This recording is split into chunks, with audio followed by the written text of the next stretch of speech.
NTR trust భవన్లో ఖమ్మంపాటి రామ్మోహన్ రావు మాట్లాడుతున్నారు. ప్రత్యక్షంగా చూద్దాం. ధనబలం కండబలంతో అధికార పార్టీ యంత్రాంగం ఎటువంటి ప్రగల్భాలు పలికినా, అదేవిధంగా ఇతర పార్టీలు ఇదివరకు 3.5 జిల్లాలకని ఒక పార్టీ, 2.5 జిల్లాలకు ఒక పార్టీ అని చెప్పినప్పటికీ ప్రజలు విఘ్నులు. వారికి మీరు ఎక్కువ జిల్లాలు అప్పచెప్పారు, ఒక జిల్లాకే పరిమితమైందని ఈవేళ మనకు వచ్చిన ఫలితాలను బట్టి అర్థమవుతా ఉంది. తెలుగుదేశం ప్రభుత్వం అధికారంలో ఉన్నప్పుడు గ్రామీణ వ్యవస్థ ఏ విధంగా ఉంది, కాంగ్రెస్ పార్టీ అధికారంలోకి వచ్చినాక ఏ విధంగా ఉందనేది ప్రజలు బేరీజు వేసుకున్న తర్వాత ఈవేళ రాష్ట్ర ప్రజలంతా కూడా తెలుగుదేశం పార్టీ వైపు చూస్తూ ఉన్నారు. ఈ ఫలితాలే దానికి నిదర్శనం. ప్రజలందరికీ కూడా తెలుసు ఎన్నికల ముందు ఏ విధంగా కాంగ్రెస్ పార్టీ అధికారాన్ని కానీ ధనబలాన్ని ప్రయోగించి మరి ఎన్నికైన వారికి కూడా కండువాలు కప్పి మాకు ఇన్నొచ్చినాయి అన్నొచ్చినాయి కూడా చెప్పిన దాఖలాలు మనకు కనపడుతూనే ఉన్నాయి. అదేవిధంగా మిగతా పార్టీ నాయకులు కూడా ఎటువంటి గ్రామస్థాయి వాళ్ళకి నాయకులు లేనప్పటికీ, పార్టీ సిద్ధాంతాలు లేకపోయినా ఏ విధంగా ప్రగల్భాలు పలికారు. ఇటీవల జరిగిన బై ఎలక్షన్స్లో కూడా పార్లమెంటు సభ్యులుగా ఎన్నికబడ్డ నెల్లూరు జిల్లాలో తీసుకున్నా కానీ, అసెంబ్లీ ఎన్నికల ప్రాంతాల్లో తీసుకున్నా కానీ పునాదులు కదిలిపోయిన వైఎస్ఆర్సీపీ కానివ్వండి లేదా మిగతా నాయకులు కూడా వాస్తవాలు తెలియకుండా కూడా ఆ నాయకులు మాట్లాడుతూ ఉన్నారు.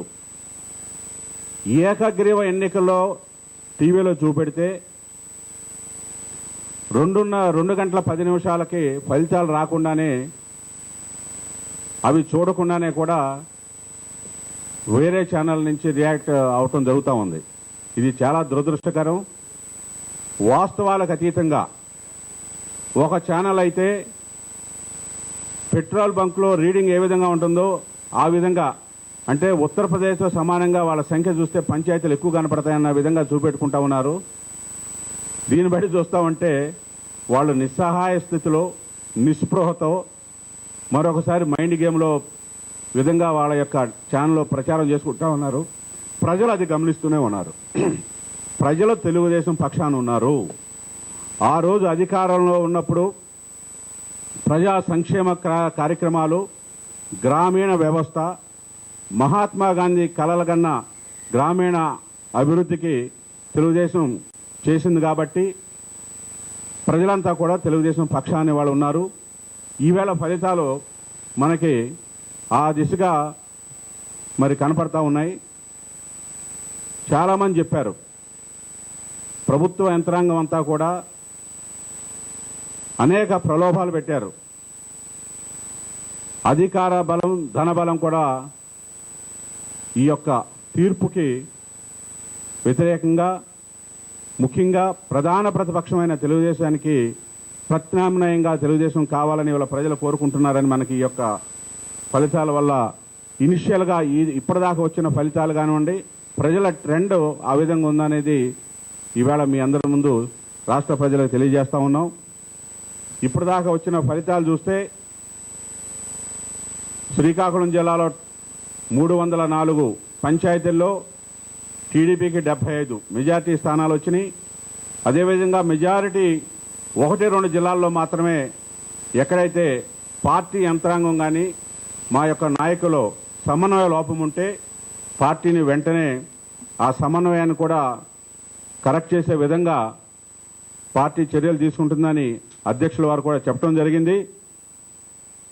విశాఖపట్నంలో ఇప్పటిదాకా 218 పంచాయతీలు ఉంటే అందులో ఫలితాల ప్రకారం మెజారిటీ తెలుగుదేశానికి ఉన్నాయి. అదేవిధంగా ఈస్ట్ గోదావరి, వెస్ట్ గోదావరి దాదాపు 60% పైచిలుకు స్థానాలు తెలుగుదేశం పార్టీకి వచ్చినాయి. ఇప్పుడు వచ్చిన ఫలితాల ప్రకారం మా దగ్గర మాకున్న ఇప్పుడు మీ దగ్గర చూపించిన సమాచారం మేరకు మెజారిటీ స్థానాలు తెలుగుదేశం పార్టీకి ఉన్నాయంటే రాష్ట్ర ప్రజలకి మా యొక్క పార్టీ యంత్రాంగం అంతా క్యాడర్కి అందరికీ కూడా కృతజ్ఞతలు తెలియజేసుకుంటా ఉన్నాం. ఇంచేతంటే ప్రజలలో మార్పు వచ్చింది, ప్రజలు గమనిస్తూనే ఉన్నారు. ఇప్పటిదాకా కాంగ్రెస్ పార్టీ అధికారంలో ఉండటం వల్ల మోసపోయామనేది మరొకసారి రుజువు అవుతా ఉంది. ఈవేళ ఈ ఎన్నికలు ఏ విధంగా ప్రజలు నిలబడ్డారో రేపు జరగనున్న ఎన్నికల్లో మరింత ఎక్కువ ఫలితాలు వస్తాయని మేమైతే భావిస్తా ఉన్నాం. 27వ తారీఖు కానివ్వండి, 37వ తారీఖు కానివ్వండి, అదేవిధంగా మున్సిపల్ ఎన్నికలు కానివ్వండి, జిల్లా పరిషత్ ఎన్నికలు కానివ్వండి, రాష్ట్ర అసెంబ్లీ రేపు తెలుగుదేశం పార్టీ అధికారంలో తీసుకొచ్చేదాకా ప్రజలు మరింత రెట్టింపు ఉత్సాహంతో ఉండి అధికారంలో తీసుకురావాలనే దృక్పథంతో ఉన్నారనేది ప్రజలు ఈవేళ ఈ యొక్క ఫలితాలు మాకు మాత్రం అనిపిస్తూ ఉంది. ఎవరు ఎన్ని ప్రగల్భాలు పలికినా ఇటీవల జరిగిన బై ఎన్నికలప్పుడు ధనదాహంతో కానివ్వండి, అధికార దాహంతో వాళ్ళు ఫలితాలు తెచ్చుకున్నప్పుడు కూడా ప్రజలు విఘ్నులు. వారికి తెలుసు ఎవరు అధికారంలో ఉన్నప్పుడు ప్రజా సంక్షేమ కార్యక్రమాలు జరిగాయనేది బేరీజు వేసుకుని ఇవాళ ప్రజలు తెలుగుదేశం పక్షాన్ని నిలబడి ఉన్నారు. వారందరికీ కూడా మా రాష్ట్ర పార్టీ తరఫున మరొక్కసారి ధన్యవాదాలు తెలియజేసుకుంటూ ఇదే రెట్టింపు ఉత్సాహంతో రేపు మలి విడత జరిగే ఎన్నికల్లో కూడా పంచాయతీ ఎన్నికల్లో మరి ఎక్కువ మంది సర్పంచుల్ని పార్టీ రహితం కాకపోయినా కానీ సింపథైజర్స్ ఉన్న నాయకుల్ని ఎన్నుకుని గ్రామీణ వ్యవస్థని ఎంచేతంటే కాంగ్రెస్ పార్టీ అధికారంలో ఉన్నప్పుడు ఎన్నికలు సరైన సమయంలో జరగకపోవడం వల్ల దాదాపు కేంద్రం నుంచి మన రాష్ట్రానికి రావాల్సిన 4,000 కోట్ల రూపాయల నిధులు కోల్పోయి ఉన్నాము. అందువల్లే గ్రామీణ వ్యవస్థ అంతా నిర్వీర్యం అయిపోయి ఉన్నది. ఈవేళ మీరు ఏ గ్రామానికి వెళ్ళినా రోడ్లు కానివ్వండి, లేదా త్రాగునీటి సమస్య కానివ్వండి, పారిశుధ్యం కానివ్వండి, సమస్యల వలయంతో కొట్టుమిట్టాడుతున్నాయి. కాబట్టి ప్రజలంతా కూడా తెలుగుదేశం పార్టీ వైపు చూస్తూ ఉన్నారు. ఆ దిశగా రేపు రానున్న పంచాయతీ ఎన్నికలు కానివ్వండి, మున్సిపల్ ఎన్నికలు కానివ్వండి, లేదా అసెంబ్లీ కానివ్వండి, అన్ని పార్లమెంట్లో కూడా మెజార్టీ స్థానాలు తెలుగుదేశం పార్టీ కైవసం చేసుకుంటుంది. ప్రజలందరూ కూడా ఆ విధంగా భావిస్తూ ఉన్నారని మా ఈ యొక్క ఎన్నికల ఫలితాలు అర్థమవుతా ఉంది. అధ్యక్షుల వారి యొక్క పాదయాత్ర అదేవిధంగా ఎంచేతంటే 63 సంవత్సరాల వయసులో ప్రజా సమస్యలు గ్రామానికి వెళ్ళి ప్రపంచంలో ఎవరో చేయలేనటువంటి సాహసమైన ఆ రోజు ఆ యొక్క పాదయాత్ర.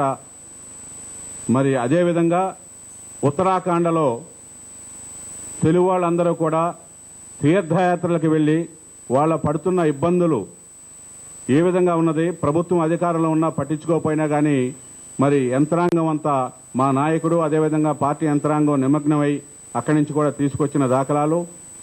అదేవిధంగా ఏ సమస్య వచ్చినా ప్రజల పక్షాన తెలుగుదేశం ఉంది. ఎన్టీఆర్ ట్రస్ట్ కానివ్వండి, మేము చేస్తున్న సేవా కార్యక్రమాల్లో ప్రజలు గుర్తుపెట్టుకుని ఇవన్నీ కూడా పరిగణలో తీసుకుని ఈ యొక్క ఓటర్ మహాశైలు తీర్పు చెప్తున్నారని మేమైతే భావిస్తా ఉన్నాం.